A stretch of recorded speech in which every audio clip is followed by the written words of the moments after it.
بسم الله الرحمن الرحيم إن الحمد لله نحمده ونستعينه ونستغفره ونعوذ بالله من شرور أنفسنا ومن سيئات أعمالنا من يهده الله فلا مضل له ومن يضلل فلا هادي له وأشهد أن لا إله إلا الله وحده لا شريك له وأشهد أن محمدا عبده ورسوله اللهم صل وسلم وبارك وأنعم على عبدك ورسولك محمد وعلى آله وأصحابه الطيبين الطاهرين اللهم لا سهل إلا ما جعلته سهلا فإنك تجعل الحزن إن شئت سهلا ولا حول ولا قوة إلا بالله العلي العظيم اللهم علمنا ما ينفعنا يا ذا الجلال والإكرام أما بعد chers frères et sœurs, bienvenue à vous tous à notre rencontre mensuelle.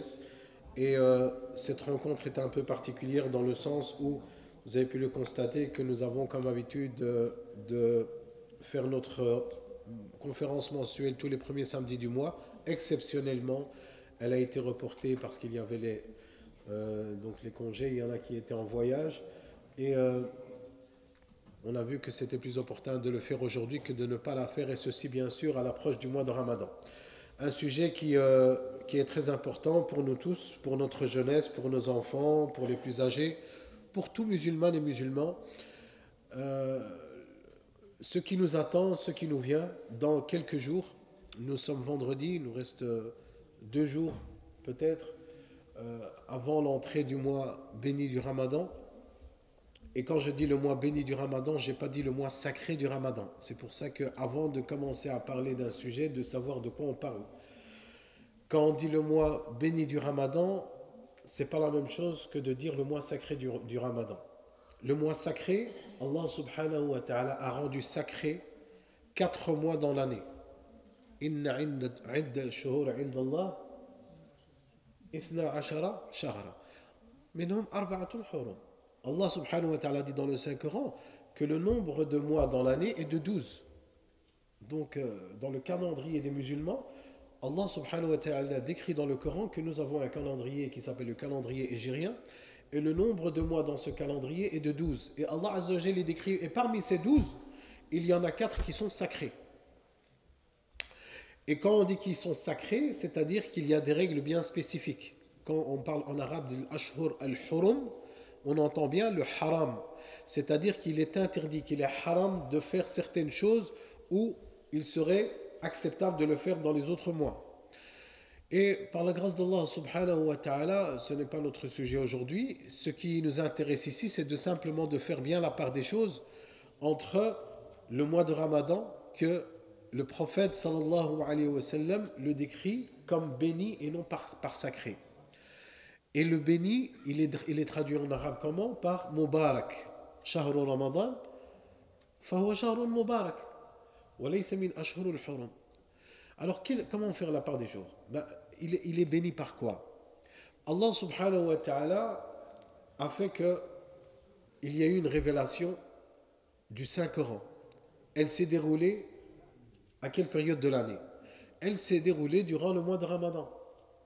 Pour vous dire que le Saint-Coran, par lui-même, c'est un miracle. Lorsque Allah subhanahu wa ta'ala, il fait descendre, ou bien il atteint le Coran à quelque chose ou à quelqu'un, ça devient quelque chose de béni. À titre d'exemple, lorsque Allah subhanahu wa ta'ala, durant toute l'année, il a révélé le Saint-Coran, à travers qui? Comment le Saint-Coran a été révélé sur le prophète sallallahu alayhi wa sallam? Directement? Non. Il a été révélé à travers l'ange Gabriel, Jibril alayhi salatu wassalam. Lorsqu'on va chercher les anges que Allah azza wa jalla a créés, et ça fait partie de notre croyance intégrante, les piliers de la foi, nous avons une obligation en tant que croyants de croire aux anges. Ils ont été créés de lumière, et certains ont été décrits dans le Saint-Coran, certains ont été décrits par leur nom, et d'autres non. Ils sont d'un nombre assez important, et ils ne commettent aucune erreur, aucun péché. Ils exécutent les ordres d'Allah subhanahu wa ta'ala. Parmi les anges, il y a l'ange Gabriel. Et l'ange Gabriel est le meilleur des anges. Je dis, mais pourquoi? Vu qu'ils sont tous identiques, vu qu'ils ont tous ces spécificités. Il a été le meilleur des anges, pourquoi? Parce qu'il a eu cette mission qui est la révélation divine. Lorsque le Saint-Coran va atteindre l'ange Gabriel, il va devenir le meilleur des anges.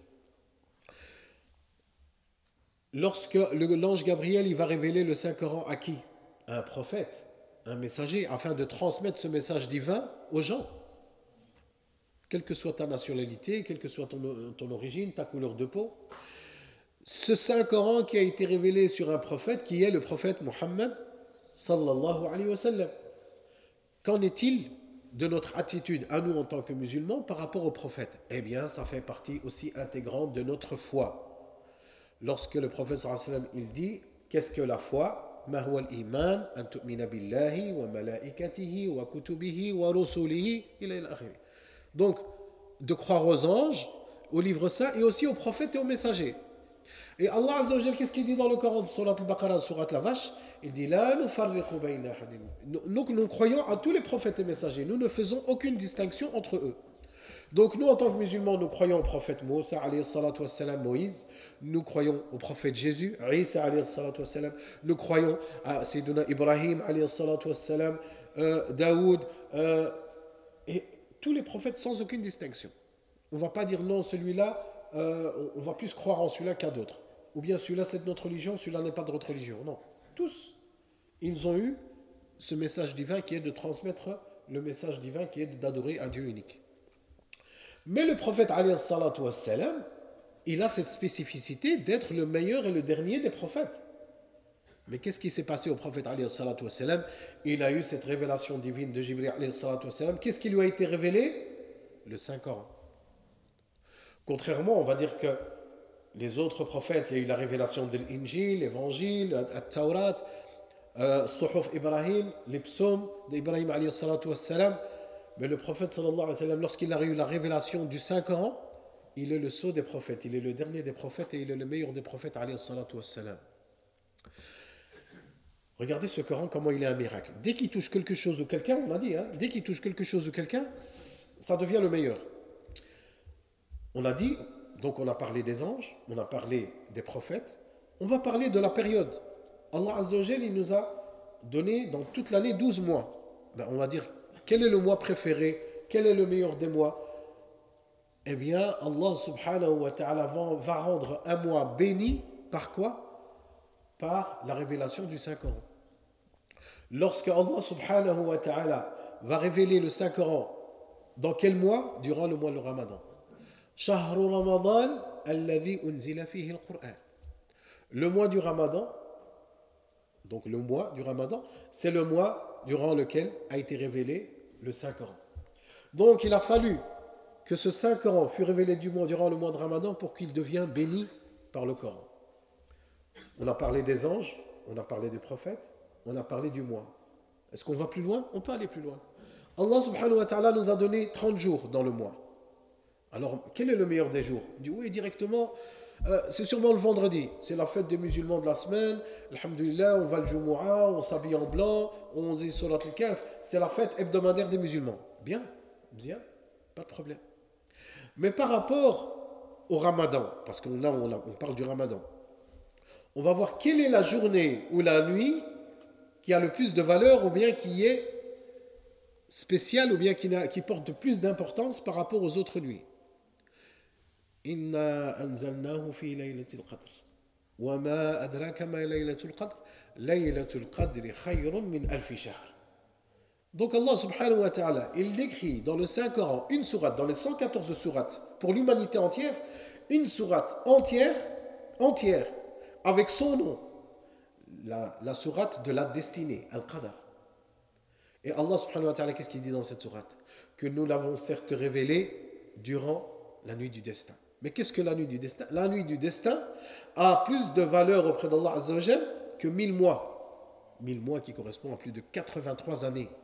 T'imagines? Cette nuit-là, la nuit du destin, si tu vas adorer Allah subhanahu wa ta'ala, elle aura plus de valeur auprès d'Allah Azza wa Jal de hasanat que 83 années d'adoration. Et impossible que tu vas adorer 83 ans. Tu dis oui, moi mon grand-père il a 100 ans, donc c'est possible. Non. 83 ans d'adoration, même si quelqu'un il a 100 ans, c'est à partir de quel âge qu'il a commencé à adorer Allah subhanahu wa ta'ala? À partir de sa puberté.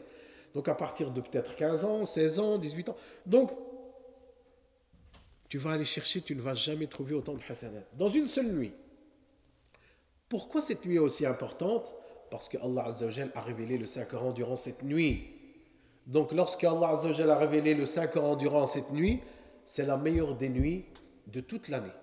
C'est la meilleure nuit du mois, Laylatul Qadr. Et on en reparlera, Inch'Allah ta'ala, lorsqu'on arrivera au dernier tiers du mois. Et pour quelle raison? Parce qu'il y a eu la révélation du Saint-Coran durant cette nuit. Donc, on voit que le Coran, subhanallah al-Adim, c'est un livre saint que Allah subhanahu wa ta'ala a fait révéler sur le prophète sallallahu alayhi wa sallam via l'ange Gabriel, et nous l'avons entre les mains. On n'a pas besoin d'avoir une autorisation, ou bien d'avoir une carte de membre, ou bien d'avoir des connaissances, ou bien d'avoir un nom. Oui, moi j'ai tel nom, j'ai un passeport, ou bien j'ai telle nationalité, ou bien je suis né à tel endroit. Non, il n'y a pas de favoritisme. Inna akramakum indallahi atqakum. Le meilleur d'entre vous, c'est quoi? C'est qui? Ben, c'est celui qui craint Allah subhanahu wa ta'ala. Et ce Saint-Coran qui est parmi nous ici, dans toutes ces étagères, il est parmi nous. On le voit. Pour certains, il est rempli de poussière. Pour certains, on ne l'a jamais ouvert. Pour d'autres, on n'a jamais fait l'effort de le lire. Il dit oui, je lis, mais en français. Oui, mais ce n'est pas le Saint-Coran. C'est une interprétation du Saint-Coran. Oui, mais je ne sais pas. Ben, on essaye de lire. On prend le phonétique. On lit les lettres phonétiques latines et ça va te permettre de lire, Inch'Allah, de prononcer l'arabe. Parce que le Saint-Coran a été révélé en arabe et pour adorer Allah subhanahu wa ta'ala, tu dois le lire en arabe. Et ce mois de Saint-Coran est arrivé. Nous sommes à la porte, à la veille de ce mois béni de Ramadan qui est le mois du Coran. Le mois du Coran où il nous est d'un devoir d'effectuer des efforts supplémentaires. Parce que le Saint-Coran n'est pas uniquement durant le Ramadan. Sinon, on va appeler ces gens comme les ramadanesques.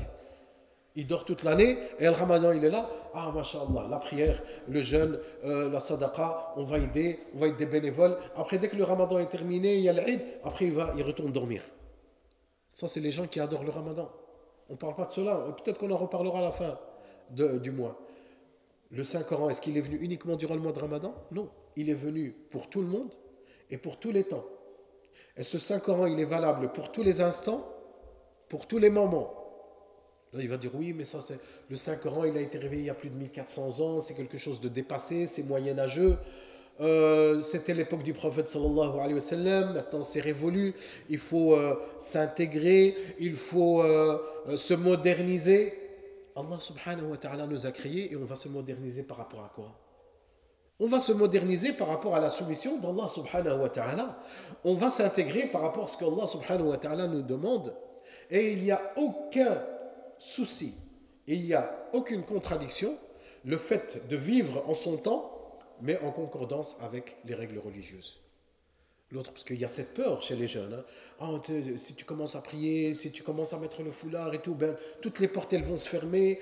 Eh bien, tu seras vraiment à l'est, personne ne va te comprendre, tu seras vraiment oublié. Au contraire, tu seras en concordance et en phase avec tes propres convictions et tes propres valeurs. Parce que c'est là que tu seras perdu réellement. C'est lorsque toi, dans ton cœur, tu as la ilaha illallah Muhammadur Rasulullah, et lorsque tu pries, non, pas encore. C'est quoi la ilaha illallah dans ton cœur? Khair, Inch'Allah, plus tard. Est-ce que tu portes le voile, chère sœur? Non, pas encore. Inch'Allah, quand je vais me marier, ou bien quand j'aurai des enfants. Et c'est quoi le la ilaha illallah que tu as dans le cœur? Est-ce que tu jeûnes? Oui, en fait, voilà, moi, alhamdulillah, je risque d'avoir des problèmes de santé, donc je vais m'abstenir. Alors qu'il pète la forme. Hein. La ilaha illallah Muhammadur Rasulullah dans ton cœur, il se traduit à travers quoi? À travers les actes. La double attestation de foi que tu as dans ton cœur, elle se traduit quoi? Pas avec une déclaration, pas avec des slogans, pas avec un post dans ta page Facebook ou bien dans tes réseaux sociaux, non. Pas en disant non, la ilaha illallah Muhammadur Rasulullah, je suis musulman et tout. Oui, mais tu fais quoi? Le pourquoi tu fais la ilaha illallah Muhammadur Rasulullah. Tu dis oui, j'aime le prophète. Qu'est-ce que tu fais? Tu aimes le prophète, qu'est-ce que tu fais? Est-ce que tu suis son exemple? Est-ce que tu suis la sunna authentique du prophète sallallahu alayhi wa sallam? Où est ta place par rapport à la place de ce que le prophète sallallahu alayhi wa sallam nous a enseigné? Et le prophète sallallahu alayhi wa sallam, on va se poser cette question. On est dans un mois qui s'appelle Sha'ban, qui précède le mois de Ramadan. On va voir dans la tradition du prophète sallallahu alayhi wa sallam, on va trouver que Aïcha radiallahu anha, son épouse, al-Mu'minin radiallahu anha, qu'Allah l'agrée, elle dit qu'il n'y a pas un mois où le prophète sallallahu alayhi wa sallam jeûnait, un mois en entier, ou bien la plupart de ce mois, plus que Sha'ban. Donc le prophète sallallahu alayhi wa sallam, il jeûnait déjà un jeûne avant le jeûne, parce que le jeûne obligatoire, il n'y en a que un, que ce soit bien clair. Le jeûne obligatoire, c'est uniquement le mois de Ramadan. À part le mois de Ramadan, tous les autres, c'est surérogatoire.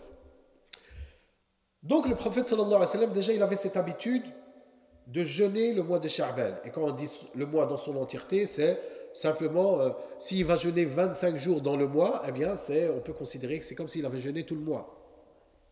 C'est pour ça que nous sommes déjà appelés, et beaucoup d'entre vous l'ont déjà fait, masha'Allah, d'avoir jeûné durant ce mois, le mois de Sha'ban. Lorsqu'on a jeûné Sha'ban, en fait, on est en train de se préparer. C'est un échauffement.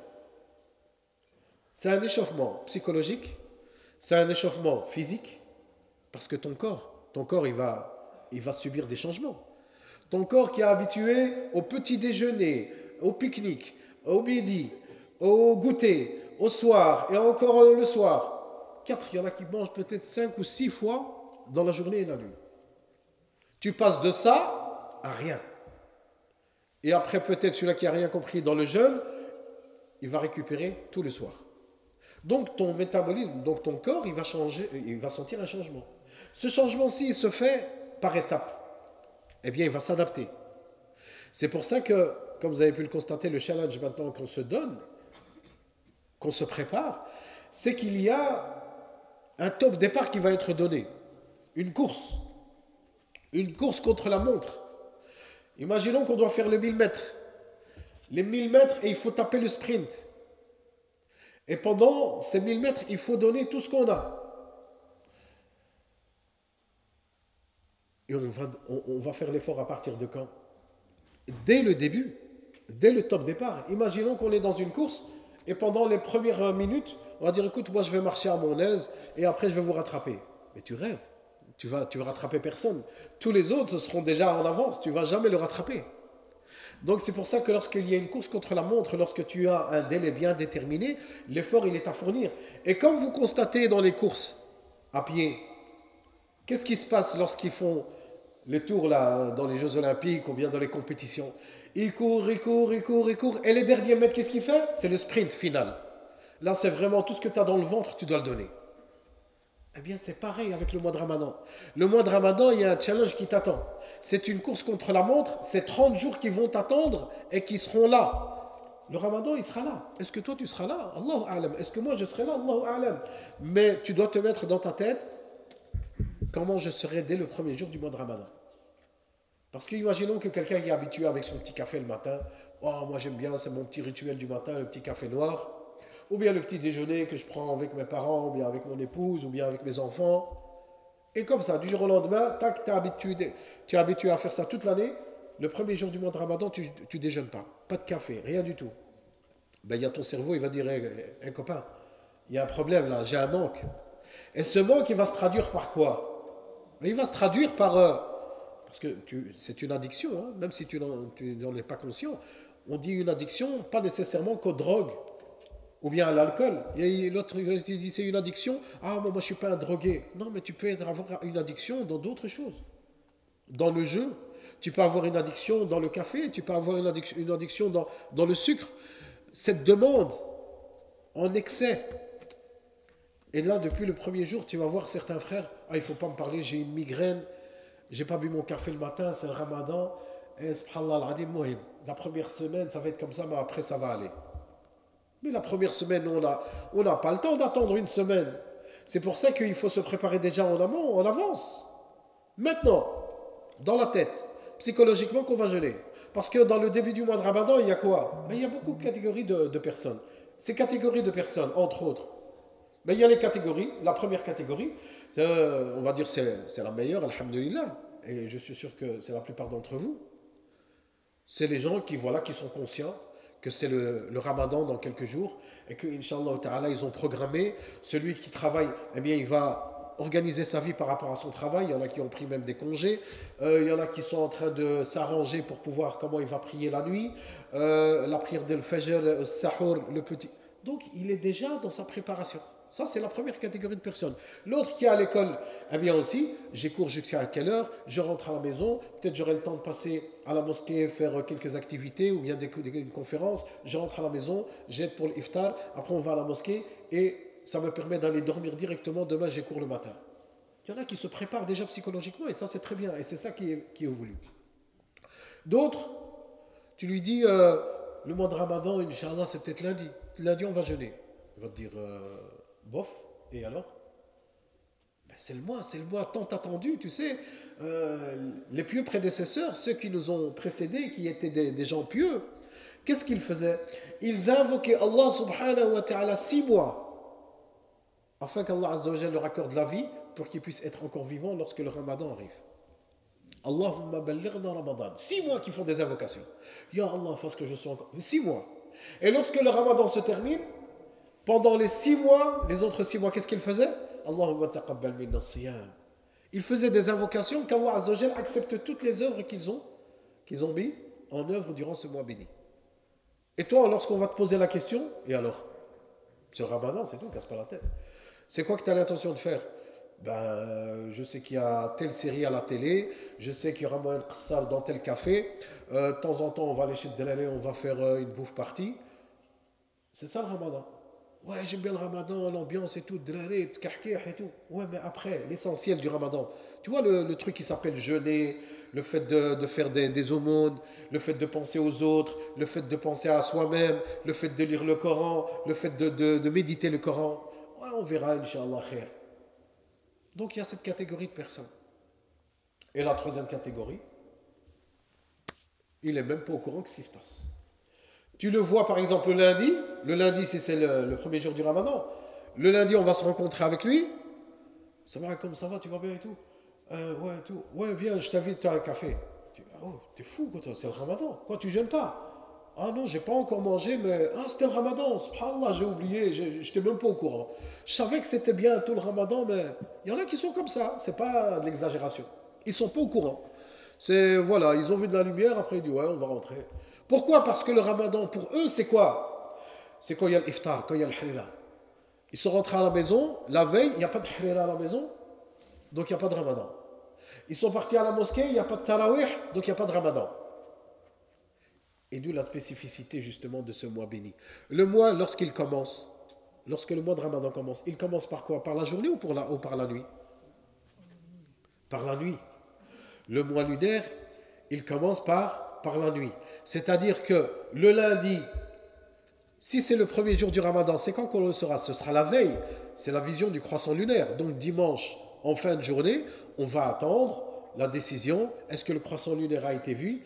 Et ici en Belgique, donc il y aura un communiqué officiel du Conseil des théologiens.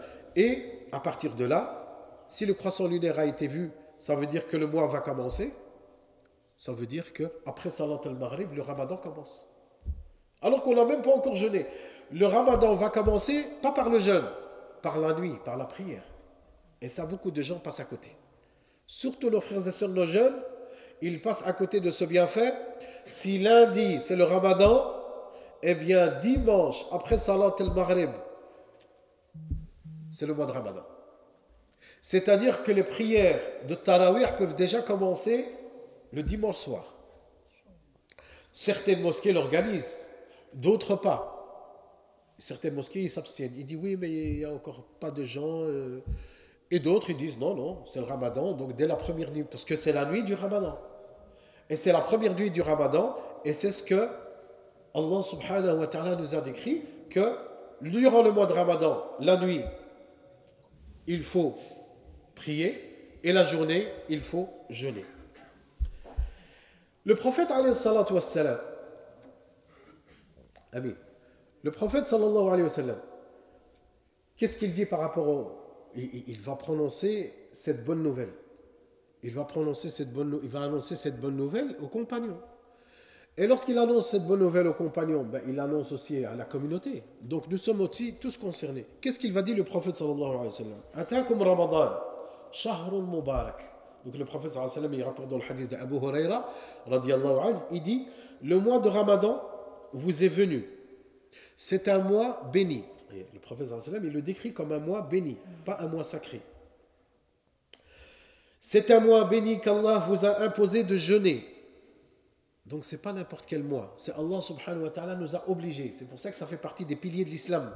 C'est pas je jeûne si tu veux, ou bien si j'ai le temps. C'est à partir du moment où tu es responsable auprès d'Allah Azza wa Jalla, tu as l'âge de la puberté, ben tu es appelé à prier et à jeûner. Durant ce mois, qu'est-ce que dit le prophète sallallahu alayhi wa sallam? Durant ce mois, les portes des cieux sont ouvertes. C'est-à-dire que Allah subhanahu wa ta'ala, durant ce mois, il va t'ouvrir les portes du paradis sont multiples. Elles vont toutes être ouvertes. Et les portes de la géhenne, les portes de l'enfer, elles vont se refermer. Et les diables sont enchaînés. Le prophète sallallahu alayhi wa sallam, il appelle, et ce hadith est authentique. Et Allah Azza wa Jalla a dans ce mois une nuit qui est meilleure que 1000 mois. Celui qui est privé de son bien est vraiment privé de tout bien. À quoi il fait allusion le prophète sallallahu alayhi wa sallam de cette nuit? C'est la nuit du destin. Donc si Allah Azza wa Jalla a fait que tu ne fasses pas partie de ces gens qui vont pouvoir profiter de ce mois béni, et entre autres de cette nuit bénie qui est la nuit du destin, ben qu'est-ce que tu veux? Qu'est-ce que tu veux qu'on te fasse? C'est pour ça que l'islam, il est là, il est à toi. C'est à toi de faire en sorte de faire le nécessaire pour pouvoir, Inch'Allah ta'ala, faire ce que tu as à faire. Oui, j'ai été à la mosquée, franchement, ils m'ont rien proposé. Je sais pas, j'ai passé le ramadan dans telle mosquée, oh c'était mort, je sentais pas le ramadan. Franchement, cette année, non. C'est comme si tu étais un client et tu dois prendre du popcorn et t'attends, tu es un spectateur et t'attends qu'on vienne avec quelque chose à te proposer. C'est pas comme ça que ça se passe. C'est toi qui dois être l'acteur durant ce mois. C'est toi qui dois agir. Et chacun va agir par rapport à son âge, par rapport à sa science, par rapport à ses possibilités, par rapport à son niveau de foi, par rapport à ses connaissances. Imagine que toi, mashallah, tu connais le Coran dans son entièreté, ou bien tu connais, mashallah, les règles de Tajwid. Qu'est-ce que tu vas choisir à faire durant le mois de Ramadan? De prendre, par exemple, une assemblée de frères, ben, si c'est une sœur, une assemblée de sœurs, et de commencer à leur apprendre la lecture du Coran, 1 heure, une demi-heure par jour, ou bien tous les 2 jours, ou bien le week-end. Durant le mois de Ramadan, c'est le mois du Coran. Eh bien, tu vas leur apprendre comment prononcer Surat al-Fatiha, comment psalmodier le Coran comme il se doit, parce que tu as les connaissances. Est-ce que tu vas choisir cette activité, ou bien, par exemple, l'activité de nourrir les pauvres, de distribuer, par exemple, à manger à ceux qui en ont besoin? Ben, par rapport aux connaissances que cette personne a, ben, la priorité, c'est quoi? Ben, c'est ces connaissances de les mettre au service de la communauté.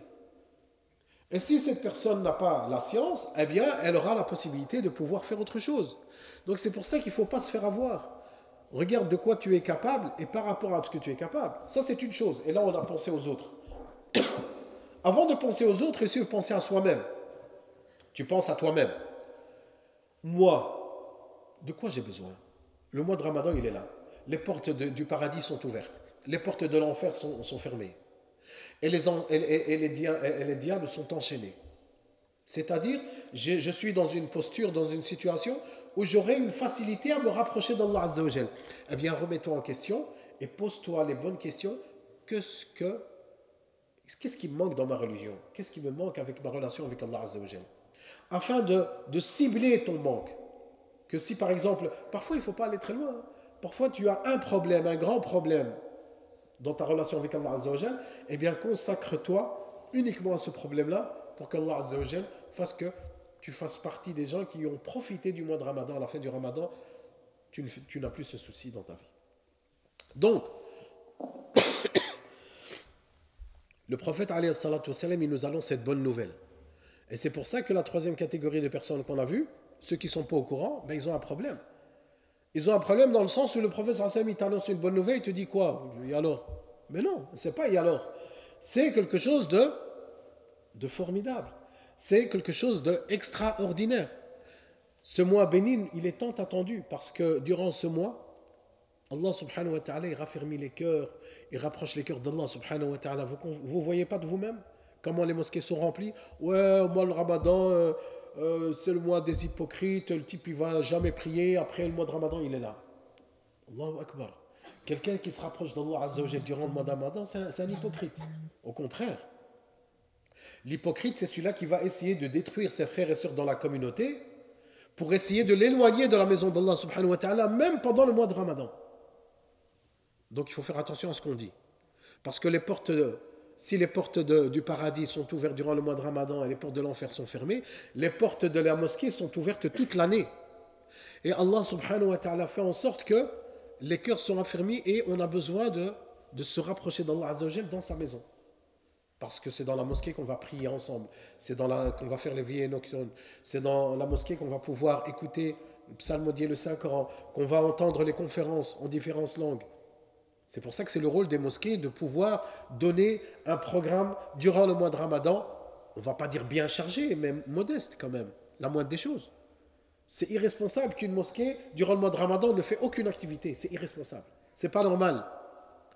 Parce que c'est le mois du partage. C'est le mois où on va penser à soi-même, on va penser aux pauvres, on va penser au iftar, le fait de faire rompre le jeûne. On va penser à la lecture du Coran. Vous savez, les savants, qu'est-ce qu'ils faisaient? Pendant toute l'année, ils étudient les ilms du hadith, les sciences du hadith, les sciences de la biographie du prophète sallallahu alayhi wa sallam, les sciences de la grammaire, la langue arabe. Donc tout ça, ce sont des sciences nobles. C'est à encourager. Quand le mois de Ramadan il arrive, qu'est-ce qu'ils font? Stop, on arrête tout. Ah bon? Oui, on arrête tout. Quoi, c'est congé? On peut aller en voyage? Non, non. On arrête tous les cours. On va se consacrer uniquement au Coran. Toutes les écoles, tous les savants, tous les cours, c'est uniquement le Coran. Pourquoi? Parce que c'est le mois du Coran. J'ai déjà eu une remarque. Ils disent, subhanallah al-adim, oui, vous les conférences, vous faites parler du Coran et tout durant le mois de Ramadan. Excuse-moi, on te dérange. Alhamdulillah. Ça, c'est au contraire, c'est un témoignage positif. Si durant le mois de Ramadan, on ne met pas en valeur le mois du Coran, du moins le mois de Ramadan, c'est quand? C'est quand il y aura la fête? Ou bien quand il y aura Shawwal? Ou bien quand il y aura Sha'ban? Ou bien quand il y aura un autre mois, par exemple le Muharram? Non. On parle du Saint-Coran. Mais quand on parle du Saint-Coran? Mais le Coran, c'est notre vie. Le Coran, il y a tout dedans. Il y a le halal, le haram, ce qui t'est permis de faire, ce qui t'est pas permis de faire. Tous les droits, le droit des femmes, le droit des hommes, le droit des enfants, les règles sociales, comment se marier, comment divorcer, comment faire des transactions commerciales, quel est le rôle des parents, quel est le rôle de chacun d'entre nous, quel est le rôle de la mosquée. Tout, ta vie est dans le Saint-Coran. Et ça nous permet de nous rappeler et de renouer avec le Saint-Coran. Comment renouer avec le Saint-Coran? Mais ne fût-ce si tu assistes tous les soirs à la prière de Tarawih, c'est une prière surrogatoire. Imagine que tu suis l'imam. Alors certaines mosquées vont pouvoir terminer le Coran dans son entièreté et d'autres non. Et là, ce n'est pas un concours de vitesse. Ah, cette mosquée elle est meilleure parce qu'il termine le Coran. Là, celle-là, elle est moins meilleure parce qu'il ne termine pas le Coran entier. Non. Si cette mosquée qui ne termine pas le Coran, mais qu'elle permet de bien méditer dans les versets du Saint-Coran et que la récitation est correcte en respectant les règles, ben, alhamdoulilah, c'est tout à fait louable. Et l'idéal, c'est de rassembler les deux, de respecter les règles, de méditer dans les versets et de terminer dans son entièreté.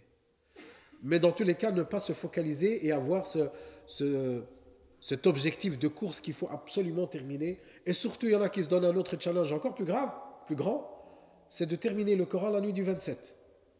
Alors, parce qu'il y a beaucoup de monde, alors il faut terminer là. Ben, parfois c'est possible, parfois c'est pas possible, et il ne faut pas s'obliger à faire ça. Quoi qu'il en soit, ce n'est pas une sunna du prophète sallallahu alayhi wa sallam qu'il nous recommande de faire. Donc, le prophète alayhi salatu wa sallam, il nous annonce cette bonne nouvelle du mois de Ramadan. Et subhanallah al-adib, lorsqu'on va voir ce mois de Ramadan, le prophète sallallahu alayhi wa sallam, il dit dans un autre hadith qu'à l'entrée de la première nuit du Ramadan, la première nuit, c'est-à-dire que si lundi c'est le premier jour, lundi, si c'est le premier jour du jeûne, c'est quand la première nuit? C'est dimanche. Amin, c'est quand la première nuit? Dimanche. Zondag. Ya. Dimanche. Donc, dimanche en soirée, c'est la première nuit. Qu'est-ce que le prophète sallallahu alayhi wa sallam va dire? À l'entrée de la première nuit du Ramadan, on enchaîne les démons et les plus rebelles des djinns. Donc les démons sont enchaînés par Allah subhanahu wa ta'ala. Il ferme toutes les portes de l'enfer. Dès la première nuit, ce n'est pas après une semaine ou bien les 10 dernières nuits ou bien la nuit du 27. Dès la première nuit. Et il ouvre toutes les portes du paradis. Les portes du paradis, il y en a plusieurs. Elles sont toutes ouvertes. Et puis un clameur dira, quelqu'un il va venir et il va annoncer. Il va dire, oh chercheur du bien, viens. Toi qui cherches du bien, toi qui veux du bien, eh bien viens, c'est l'occasion. Ça, c'est les portes du bien qui sont ouvertes. C'est le mois du Ramadan. Ô chercheur du mal, toi qui cherches toujours misère, toi qui veux toujours te prendre la tête avec les gens, toi qui cherches toujours à monter les uns contre les autres, qu'est-ce qu'on te dira lorsque la première nuit du Ramadan viendra? On te dira, va-t'en. T'as pas ta place ici. Parce que le bien et tout le bien est dans le mois de Ramadan. Et Allah subhanahu wa ta'ala, il a franchi les gens de l'enfer à chaque nuit. C'est-à-dire qu'Allah subhanahu wa ta'ala, à chaque nuit qu'il nous a donné durant ce mois béni de Ramadan, il préserve ses serviteurs, ses pieux serviteurs d'un feu de l'enfer. Qu'Allah Azza wa Jal nous fasse partie, qu'il nous rende parmi de ces gens, Inch'Allah ta'ala. Et subhanallah al-Adim, c'est le mois du pardon, le mois de Ramadan. Est-ce que tu crois que tu vas venir comme ça directement, d'un coup tu vas dire, Ya Allah, pardonne-moi, et t'es parti, et c'est bon. Combien de temps tu as péché? Combien de temps tu as été dans l'erreur? Combien de temps tu es resté et tu as fait des bêtises? Et toi, tu veux venir en une seule nuit, tu veux venir la nuit du 27, et tu vas rester toute la nuit, tu vas rester jusqu'au Fajr, astaghfirullah al-azim wa atubu ilayh, et après c'est tout, jamais on ne l'a revu. Non, c'est bien de venir toute la nuit, je ne dis pas que c'est pas bien, mais il faut aller dans une démarche sincère à long terme. Comme notre cœur, il a besoin de beaucoup de temps pour être purifié, pour être nettoyé, eh bien, il faut lui donner le temps durant pendant ces 30 journées de mois de Ramadan. Le challenge, comme on a dit, on peut partager le mois en 3 périodes. Et vous avez peut-être déjà entendu le hadith du prophète sallallahu alayhi wa sallam qui dit que le premier tiers c'est une miséricorde, après c'est le pardon, après c'est Allah Azza wa Jal te préserve du feu de l'enfer. Il y a divergence quant à la fiabilité du hadith, mais ce qui nous intéresse le plus, c'est que Allah Azza wa Jal, il a rendu le pardon dans tout le mois de Ramadan. C'est qu'Allah subhanahu wa ta'ala a fait descendre sa miséricorde durant tout le mois de Ramadan. Et c'est qu'Allah subhanahu wa ta'ala a préservé les gens de l'enfer pendant tout le mois de Ramadan. De placer sa confiance en Allah subhanahu wa ta'ala. Et que il te faut absolument un plan d'action pour toi-même. Alors je ne te dis pas de faire un tableau Excel avec des courbes, avec une étude avec des scientifiques. Non. Mais qu'est-ce que tu as préparé pour le Ramadan? Pour que dès la première nuit, celui-là que maintenant, aujourd'hui, il n'a encore rien prévu, il y a un problème, les gars. Que ce soit chez les frères ou les sœurs, aujourd'hui, on est à 2 jours du début du mois de Ramadan, celui-là qui n'a rien prévu, dans sa vie, c'est tout à fait normal. Comme le reste de l'année, c'est un problème. C'est pour ça qu'alhamdoulilah, on a insisté, les frères, alhamdoulilah, ont insisté pour pouvoir faire cette conférence maintenant. Je ne vais pas venir vous parler de ça après une semaine du mois de Ramadan. Non. On parle de ça maintenant parce que c'est maintenant qu'il faut agir. Que tu sois un frère, que tu sois une sœur, que tu sois jeune, moins jeune, que tu sois encore un enfant.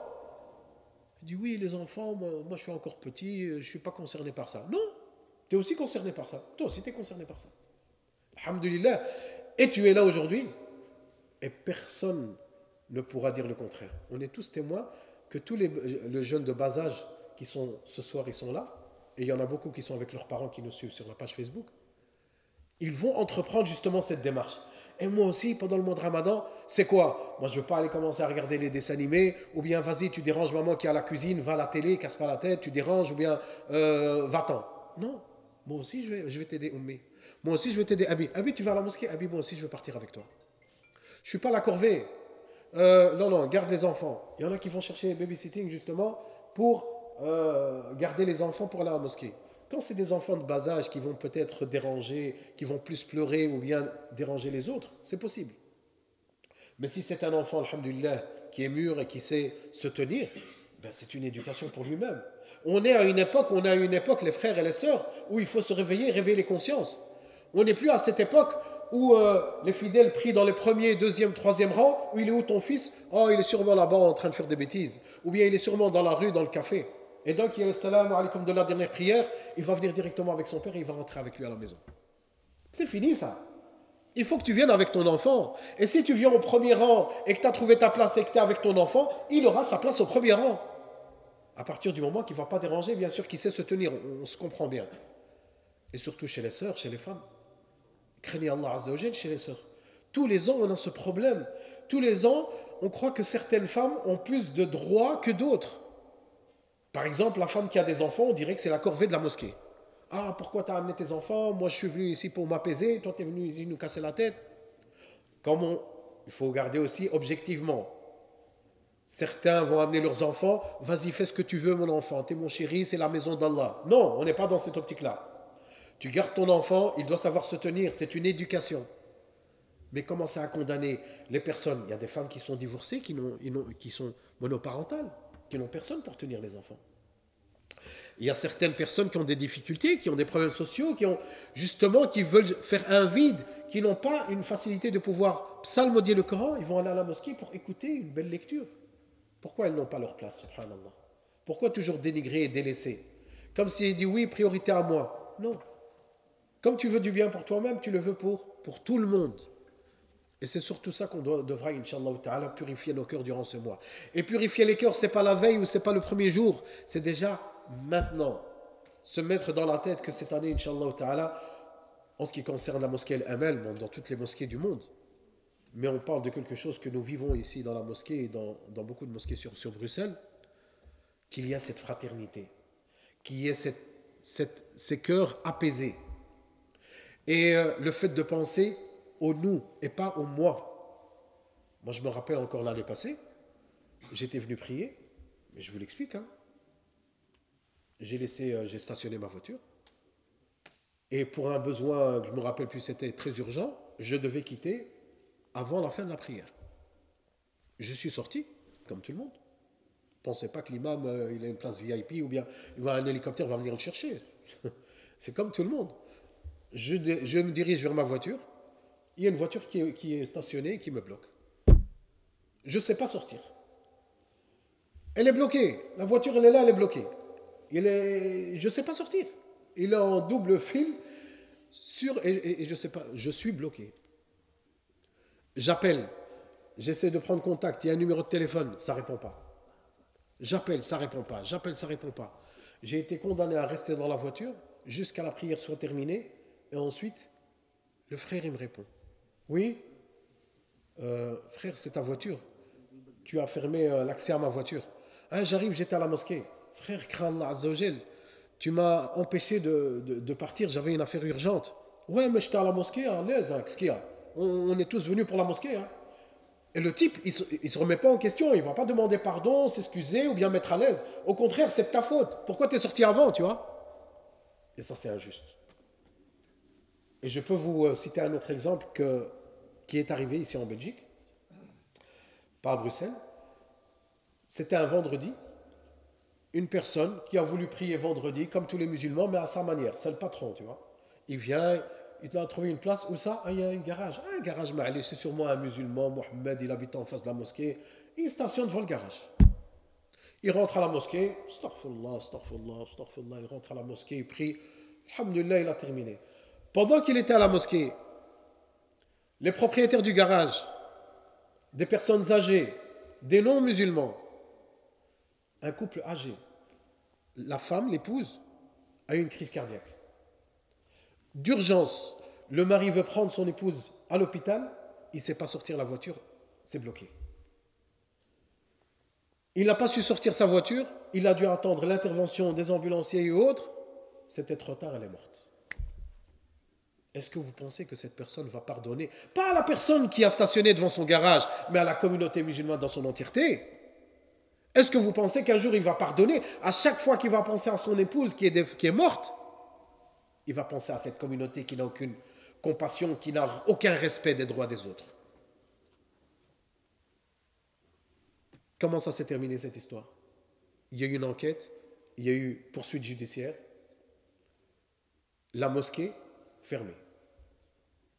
L'acte d'une personne, parce qu'il a stationné et ça a eu des conséquences très graves, la mosquée dans son entièreté a été fermée. À partir du moment où c'est cette mosquée qui attire les problèmes, eh bien on la ferme. C'est tout. Il y a eu une décision du tribunal, la mosquée est fermée. Tu as vu la responsabilité que tu te donnes? C'est pour ça, mon frère, tu veux prier de Tarawih, mets-toi dans ta tête, débrouille-toi. Tu me fais pas plaisir, toi, en venant en voiture. Oui, je viens 5 minutes avant l'adhan. Viens en vélo, viens en trottinette, viens en tram, viens en hélicoptère, fais ce que tu veux. Débrouille-toi.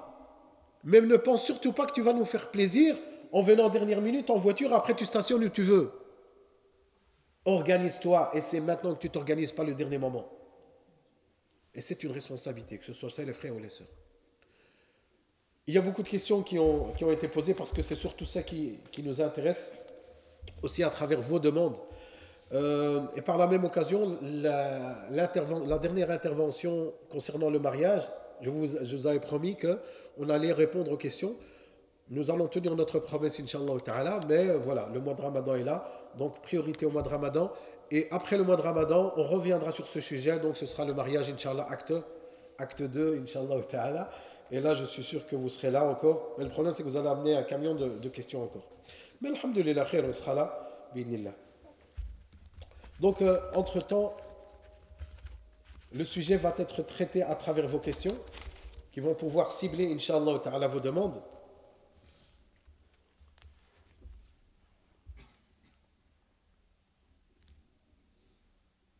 Alors, il y a une sœur qui pose la question dans le sens où une personne qui a repris la prière doit rattraper toutes celles qui ont été marquées. Donc, ça, c'est une question qui revient souvent. Il y a des frères et des sœurs qui ont arrêté de prier, qu'Allah les guide. Et subhanallah al-adim, voilà, le Ramadan est venu et ils se sont réveillés. Ils ont dit, subhanallah, je dois craindre Allah Azza wa Jal, c'est pas sérieux ce que je fais, je dois absolument reprendre la prière. Et je reprends la prière. Me dit, voilà, maintenant, ça fait des années que je ne prie pas. Ou ça fait des mois que je ne prie pas. Est-ce que je dois rattraper toutes les prières? Imaginons 10 ans. Pendant 10 ans, tu vas rattraper 10 ans de prière. Impossible.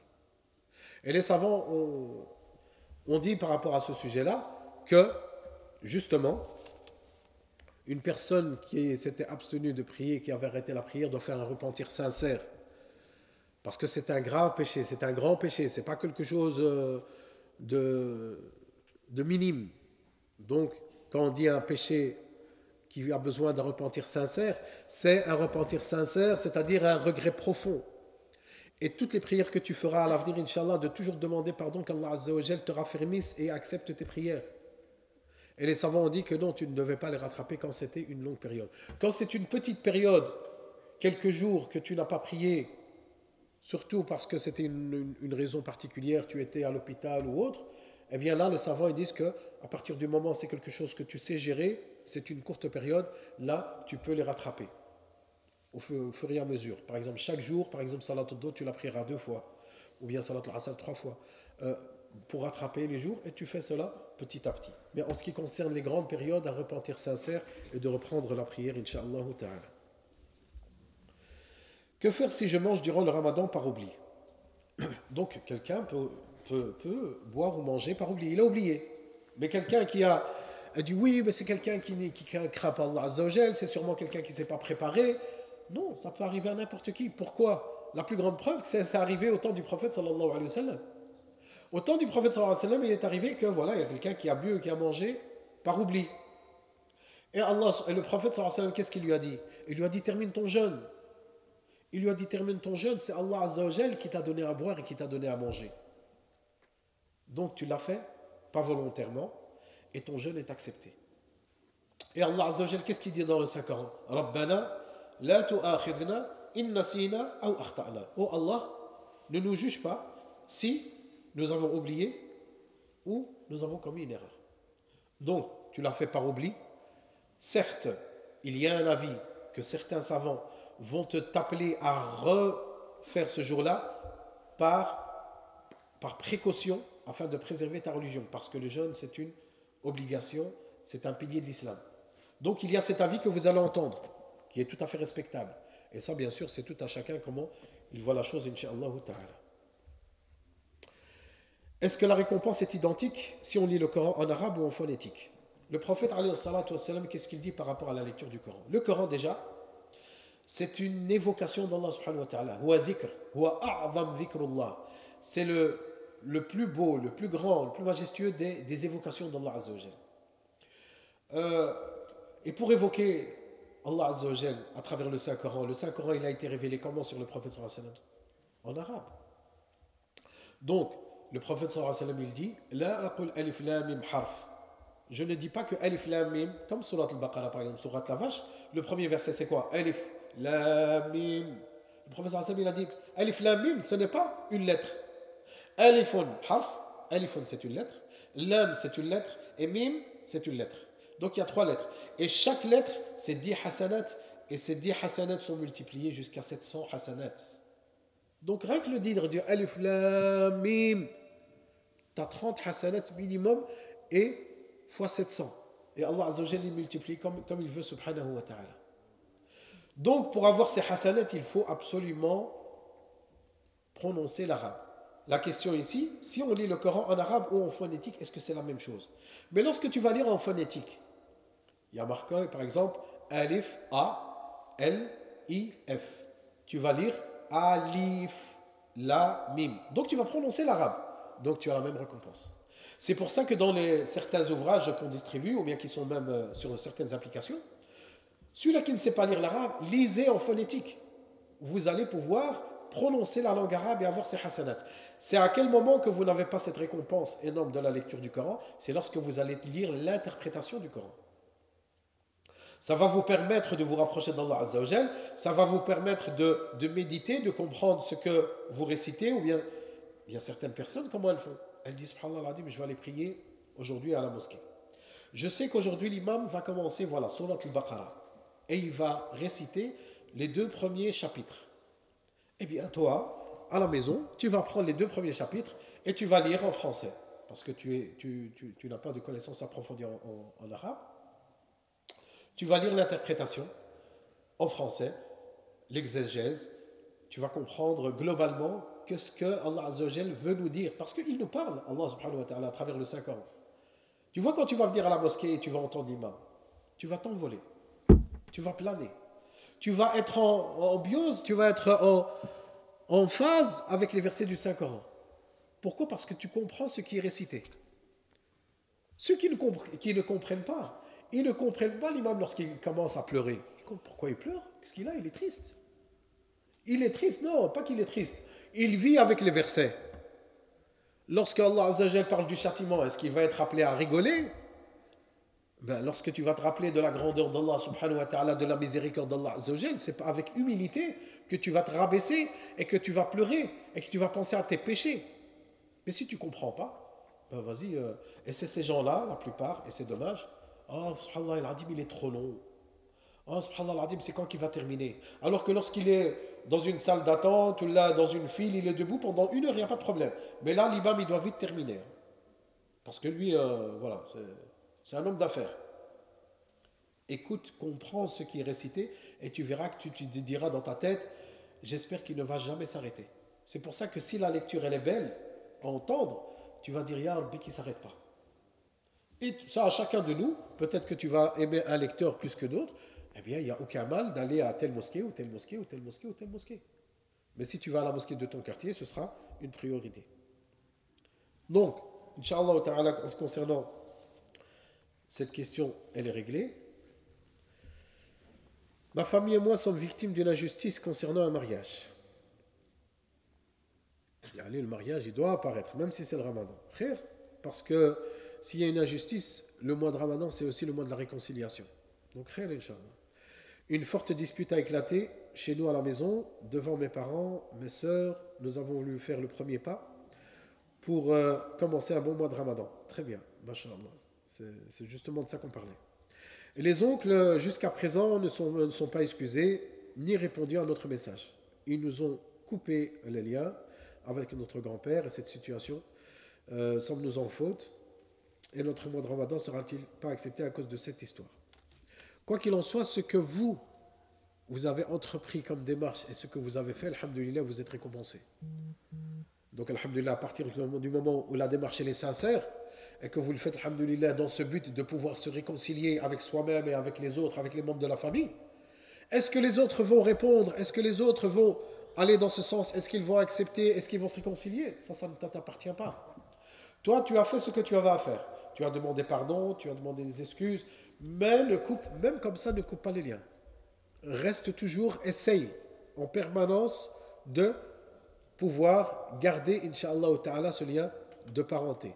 Et Inch'Allah, ton mois de Ramadan ne pourra que bien se dérouler, et c'est à travers cette démarche-là, Inch'Allah ta'ala, que vous allez bien commencer un mois béni. Amin, ya Rabbil Alamin. Et il faut aussi, puisque je ne connais pas l'histoire, peut-être qu'il y a des droits qui ont été délaissés. Par exemple, il dit oui, mon oncle, il ne veut plus nous parler, il ne répond pas. Mais peut-être que vous lui avez prêté 100 000 euros et vous ne lui avez pas rendu. Ah, et tu veux qu'il t'excuse? Tu lui dis qu'il pardonne? Ben remets-lui son argent. C'est trop facile ça sinon. Tu fais ce que tu veux, tu lui as pris sa terre, tu lui as pris son argent, ou bien tu lui as fait un mal. Man taba wa aslaha. Allah Azza wa Jalla, ce qu'il dit. Il dit te repentir, c'est bien. Mais aussi, il faut réconcilier, il faut arranger les choses. Donc, s'il y a un droit que tu as pris de quelqu'un, tu dois lui remettre afin que Allah Azza wa Jalla te pardonne.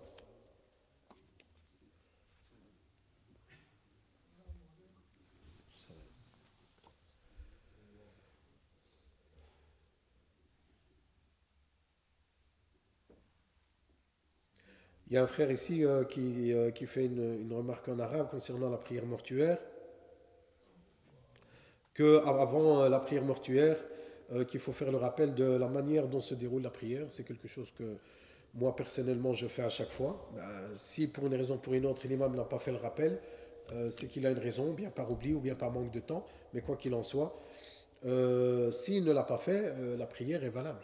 Donc le rappel est bénéfique, mais ce n'est pas une sunna aussi de faire le rappel à chaque fois. C'est pour ça que la science, le rappel, il se fait quand? Ben, dans les conférences, dans les dolos, après les prières. Vous voyez les gens quand ils partent directement à la prière, il y a un dars, tout le monde va se lever. Parfois on emmène des savants, des imminents savants. Parfois on emmène des savants d'une grande valeur, avec beaucoup de science. Et tu vois la moitié de la mosquée ou trois tiers de la mosquée qui vont, deux tiers de la mosquée qui vont se lever, qui vont partir. C'est honteux. Parfois tu es mal à l'aise. Tu dis voilà, tu as un invité, tu l'as amené l'invité à la mosquée pour pouvoir faire profiter les fidèles, et les fidèles ils partent. Mais après ils partent où? Qu'est-ce qu'ils ont à faire? Surtout pendant le mois de Ramadan, il dit il va aller manger, mais non. Il n'a rien à faire. C'est tout, il se lève, il part. Et c'est pour ça qu'on a déjà dit dans un autre rappel, vous voyez les assises religieuses, les assises de rappel, même si tu ne comprends pas, même si tu ne veux pas participer, Allah subhanahu wa ta'ala il fait descendre sa miséricorde. Allah subhanahu wa ta'ala il fait descendre ses anges dans ses assises. Celle-ci dans laquelle vous êtes, les anges sont là et ils demandent pardon à Allah Azza wa Jal, autant que vous êtes, chez les frères et les sœurs. Pourquoi? Parce que c'est Majalis al-Dhikr. Ce sont des assises où nous évoquons Allah, où nous évoquons le prophète sallallahu alayhi wa sallam, où nous nous rapprochons d'Allah Azza wa Jal et de la sunna authentique du prophète sallallahu alayhi wa sallam. Donc, ce sont des moments où nous profitons, alhamdulillah, de ce temps bénéfique pour nous tous. Alors il va te dire, oui, mais mon copain, il était là, mais il n'a rien à voir. Au fait, il attendait quelqu'un. Il n'est pas venu pour le dars. Eh bien, le prophète sallallahu alayhi wa sallam, on lui a posé cette question. Le prophète sallallahu alayhi wa sallam, il a dit, eh bien, lui aussi, il fait partie de ces gens-là. Même s'il n'avait pas l'intention, même s'il n'écoute pas le dars, même s'il n'avait pas l'intention, il avait un rendez-vous, il n'a rien à faire, il rentre dans la miséricorde d'Allah subhanahu wa ta'ala. C'est pour ça que le Ramadan, quand il va approcher, il y aura des conférences, Inch'Allah, après Salat al-Asr, parce que sinon ce sera trop tard après l'Isha. Ayez cette habitude de pouvoir participer et de rester. Il dit oui, mais je ne comprends pas. Reste quelques instants. Même si tu ne comprends pas, reste. Tu sais, les non-arabophones, comment ils ont appris l'arabe? En restant assis et en écoutant. Tu vas dans des instituts de langue, oublie qu'il n'y a rien à voir avec l'islam. Le professeur, qu'est-ce qu'il va t'encourager à faire? Il va te dire, regarde la télé, regarde le journal en anglais. Par exemple, tu veux apprendre l'anglais? Regarde le journal en anglais. Lis l'anglais. Tu comprends rien, tu lis, tu comprends rien du tout. Lis, c'est pas des affaires. Ton cerveau, il travaille. Tu comprends pas, reste. Tu profites pas du discours, tu vas essayer, tu vas prendre un mot. Demain, tu vas en prendre 3, après 5, après tu vas prendre des phrases entières. Ensuite, tu vas faire quoi? Ben, tu vas demander, le sujet de quoi il parlait? Et tu vas commencer à coller les mots. Et surtout, c'est le fait de profiter de la miséricorde et la bénédiction de l'assise. Et comment bien préparer son ramadan? Ça, c'est la question suivante. Comment bien préparer son ramadan? Ben, c'est comme c'est le sujet d'aujourd'hui. Le bien le préparer déjà, c'est avant, c'est pas le pendant. Parce que quand on prépare à manger, c'est avant de manger qu'on prépare. Vous n'avez jamais vu quelqu'un qui cuisine et qui mange en même temps? Non. D'abord, il va cuisiner, donc il prépare à manger, et lorsque c'est prêt, il va le servir et il va le manger pour pouvoir profiter. Il dit, ah, subhanallah, j'ai bien mangé. Pourquoi? Parce que tu as bien cuisiné. Eh bien, si tu vas bien préparer ton mois de ramadan, eh bien, tu vas bien vivre ton mois de ramadan. Te préparer psychologiquement, te préparer spirituellement, te désengager. Tu vois, si tu as des responsabilités, tu dis, écoutez les frères, moi ce mois-ci, je ne peux plus assister à telle activité. Ça me prend trop de temps la nuit, je ne pourrais pas assister. Tu fais quoi? Tu seras à la mosquée. À cette heure-ci, tu seras quoi? Tu seras en visite chez les malades, à l'hôpital. Là, tu fais quoi? Ben, tu seras à la mosquée en train d'aider le restaurant du jeûneur. Tu vas t'organiser et ceci se fait, Inch'Allah Ta'ala, chacun suivant ses possibilités et ses capacités.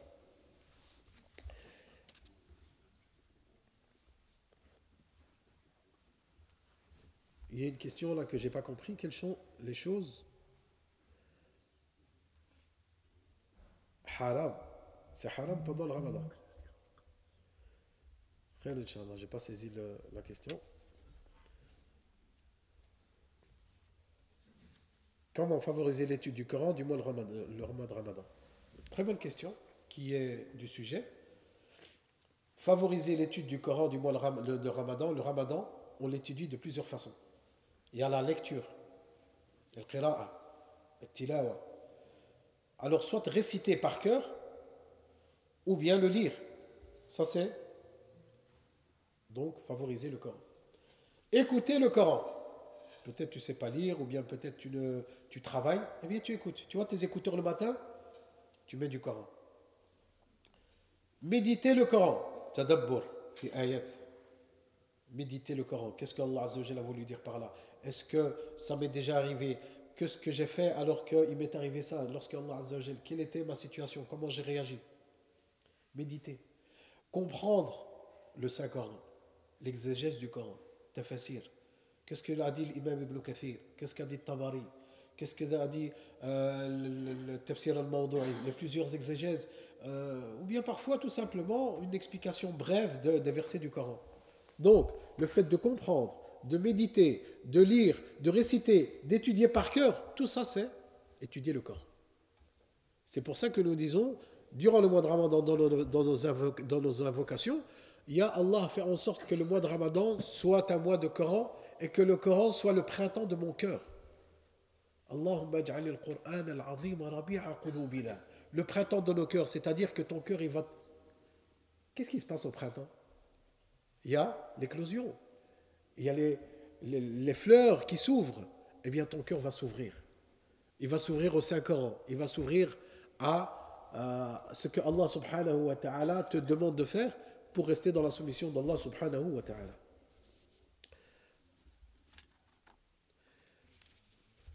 Alors, et concernant les sœurs, il y a une question ici par rapport aux sœurs qui sont indisposées. Quelles sont les choses qu'une sœur peut ou ne pas faire lorsqu'elle est en période d'indisposition? Premièrement, il lui est interdit de jeûner et de prier. C'est pas dire si je veux, ou bien écoute moi ça fait rien, je vais quand même, je fais un effort supplémentaire. Non, c'est haram. Au même titre qu'Allah Azza wa Jal a interdit l'alcool, eh bien il a interdit à la femme indisposée de jeûner et de prier. C'est quoi la différence entre le jeûne et la prière? C'est quoi? C'est que la prière, lorsque la sœur ne va pas prier pendant sa période, elle ne va pas la rattraper. Mais le jeûne, elle ne va pas jeûner, elle devra rattraper ses jours. Et elle aura toute l'année, par la grâce d'Allah subhanahu wa ta'ala. Et certaines sœurs se mettent dans un état, dans une situation psychologique vraiment de détresse. Elle pleure, elle dit Allah il m'aime pas, je suis au mois de Ramadan, ou bien j'ai été faire une umrah et je peux pas le faire, je peux pas prier, je peux pas faire ma umrah, je peux pas faire le tawaf. Allah il veut pas, il accepte pas de moi mes œuvres. C'est pour ça que je suis dans cette situation là. Non. Est-ce que tu es mieux que l'épouse du prophète sallallahu alayhi wa sallam? N'est-ce pas la mère des croyants, Aïcha al-Mu'minin radiyallahu anha, qui était indisposée et qui n'a pas pu faire le tawaf, et que le prophète sallallahu alayhi wa sallam lui a ordonné, lorsqu'elle fut purifiée, de se rendre al-hil au lieu de sacralisation, ce qu'on appelle Masjid al-Tan'im, ce qu'on appelle maintenant aujourd'hui la mosquée d'Aïcha. Il lui a ordonné d'aller là-bas et de se mettre en état de sacralisation et d'aller faire ça, son tawaf. La mère des croyants. Est-ce que tu es meilleur qu'elle? Non. Donc, alhamdulillah, celui qui t'a ordonné de prier, celui qui t'a ordonné de jeûner, et Allah subhanahu wa ta'ala qui t'a interdit de prier et de jeûner lorsque tu as ta période. Donc, au contraire, alhamdulillah, c'est une miséricorde qu'Allah Azza wa Jal a donnée aux femmes et que, alhamdulillah, il n'y a aucun mal à se le faire. Concernant la lecture du Coran, toucher le Coran est interdit, mais certains savants ont fait une exception quant aux personnes qui ont cet attachement au Saint-Coran, qui étudient le Coran, qui sont dans une école du Saint-Coran, qui sont professeurs du Coran. Ce n'est pas possible de s'abstenir et de couper avec le Coran à chaque fois qu'ils sont en période. C'est pour ça qu'il y a des dérogations par rapport à ça. Il y a certains même qui ont donné une fatwa de ne pas toucher le Coran directement. Donc de mettre des gants et de pouvoir feuilleter le Coran. Ou bien d'utiliser simplement un Coran virtuel. Donc tout ça, Inch'Allah ta'ala, par la grâce d'Allah Azza wa Jalla. Et quoi qu'il en soit, alhamdulillah, le fait d'écouter aussi le Coran, c'est aussi une façon de pouvoir se rapprocher d'Allah Azza wa Jalla. Mais cette sœur qui pose la question, c'est une preuve qu'elle veut se rapprocher d'Allah Azza wa Jalla et qu'elle cherche déjà maintenant que si elle est dans cette situation-là, qu'est-ce qu'elle est capable de faire? Et ça, c'est un bon signe. C'est un signe de sa bonne intention. Alhamdulillah, il y a beaucoup d'adorations que tu peux faire. Invoquer, il n'y a personne qui pourra te l'empêcher. Évoquer Allah subhanahu wa ta'ala, les louanges d'Allah Azza wa Jal, personne ne peut t'en empêcher. Faire le bien, assister aux assises, aux conférences, pouvoir faire profiter aux autres ce que toi, tu ne pourrais pas faire. Aider les autres. Par exemple, il y a certaines sœurs qui disent, écoute, moi, je ne prie pas, je suis dans une période où je ne prie pas, eh bien, je vais garder tes enfants. Je vais quand même pas aller à la mosquée. Eh bien, vas-y, alhamdulillah, vas-y, allez-y. Plusieurs sœurs, je vais garder les enfants, Inch'Allah, tous vos enfants chez moi. Et lorsque vous terminerez, vous viendrez récupérer vos enfants. Et elle sera récompensée pour toutes les personnes qui sont parties à sa place. Tout ça, est-ce que tu as déjà pensé? Donc, avoir des alternatives et des propositions qui pourront être faites, Inch'Allah ta'ala, dans le service d'autrui lorsque tu seras abstenu. Donc, Inch'Allah ta'ala, ce qui nous est demandé à vous tous, à nous tous, sans exception, d'être là au rendez-vous, Inch'Allah ta'ala, et de ne pas passer à côté de l'essentiel. Et le fait de passer à côté de l'essentiel, le ramadan, c'est une fois dans l'année qui passe. Et encore, je parle encore aujourd'hui, certains d'entre nous ne feront pas partie des jeûneurs. Combien de gens vont mourir? Combien de gens vont tomber malades? Des maladies incurables. Combien de gens vont avoir une nouvelle qui devront se faire opérer durant le mois de Ramadan? Alors qu'ils avaient prévu de jeûner. C'est pour ça que toi, ton intention, tu la commences déjà maintenant. Et tu te prépares maintenant pour pouvoir, Inch'Allah ta'ala, te rapprocher d'Allah Azza wa Jal, te rendre de ce qui sera le plus bénéfique, bi'idhnillah Azza wa Jal. Rappelez que le local des jeunes, il est toujours en action et que ces activités, alhamdulillah, sont en ligne. Lorsqu'il y a des conférences, elles sont mises aussi sur YouTube et qu'il est toujours joignable et que les cours se donnent. C'est vrai que pendant le mois de Ramadan, il y a une interruption parce que le temps ne nous permet pas. Mais sinon, il y a des autres activités, entre autres, l'activité principale qui est le restaurant du jeûneur. Il y a aussi le local des sœurs. Pour toutes les sœurs qui veulent participer à la mosquée en tant que bénévoles, elles sont la bienvenue. Il n'y a aucune aide qui n'est pas la bienvenue. Tout le monde est la bienvenue, il n'y a pas celui-là est meilleur que d'autres. Dans le sens où c'est la maison d'Allah subhanahu wa ta'ala, il faut simplement se rappeler une chose, qu'il y a des règles et il y a un responsable et il faut suivre les instructions afin que tout se passe dans le meilleur des mondes et de la meilleure manière qui soit. Répandez cette bonne nouvelle autour de vous. Soyez, Inch'Allah ta'ala, les avertisseurs de bonnes nouvelles de ce mois béni de Ramadan. Qu'Allah Azza wa Jal nous préserve, qu'Allah Azza wa Jal préserve nos enfants durant ce mois et qu'il préserve nos frères et sœurs où qu'ils soient, dans le monde entier, dans tout ce qui se passe, toutes ces guerres, toutes ces famines que nous voyons. Qu'Allah Azza wa Jal préserve nos frères et sœurs et puisse guérir tous ces blessés. أسأل الله سبحانه وتعالى أن ينصر إخواننا المستضعفين في كل مكان. أسأل الله سبحانه وتعالى أن يحفظ إخواننا في غزة وفي فلسطين وفي كل مكان يا رب العالمين. اللهم بارك لنا في شعبان وبلغنا رمضان. اللهم اجعلنا فيه من الصيام والقيام وقراءة القرآن. أسأل الله سبحانه وتعالى أن يوفقنا للطاعات. اللهم بارك لإخواننا العاملين في هذا المسجد المتطوعين من الإخوة والأخوات. أسأل الله أن يبارك في جهودهم ويتقبل منهم. أسأل الله سبحانه وتعالى أن يبارك في أولادهم وفي ذرياتهم. أسأل الله أن يبارك في أولادنا أجمعين ووالدينا. اللهم ارحمهم رحمة وسعت كل شيء واشفيهم شفاء عاجلا يا ذا الجلال والإكرام. اللهم من كان من إخواننا الحاضرين وأخوات، أسأل الله من كان له حاجة فاقضي حاجته يا رب العالمين. أسأل الله سبحانه وتعالى بأسمائه الحسنى وصفاته العلى أن يجعل القرآن العظيم ربيع قلوبنا ونور صدورنا. اللهم وفقنا لشهر رمضان بالصيام والقيام وبقراءة القرآن. اللهم لا تحرمنا أجره. اللهم اجعلنا من العتقاء من النار. اللهم اجعلنا من العتقاء من النار في هذا الشهر الفضيل يا رب العالمين. اللهم وفقنا للطاعات وترك المنكرات وحب المساكين. فموعدنا إن شاء الله تعالى في هذه اللقاءات المتعددة في هذا الشهر الفضيل ابتداء من الأسبوع المقبل بإذن الله عز وجل. Donc les activités vont être en bouchée double Inch'Allah durant le mois de Ramadan comme vous le savez, et les conférences se feront après Salat al-Asr. Barakallahu fikum wa sallallahu ala nabiyyina Muhammad wa ala alihi wa ashabihi ajma'in. Subhana rabbika rabbil izzati amma yasifun wa salamun ala al-mursalin walhamdulillahi rabbil alamin.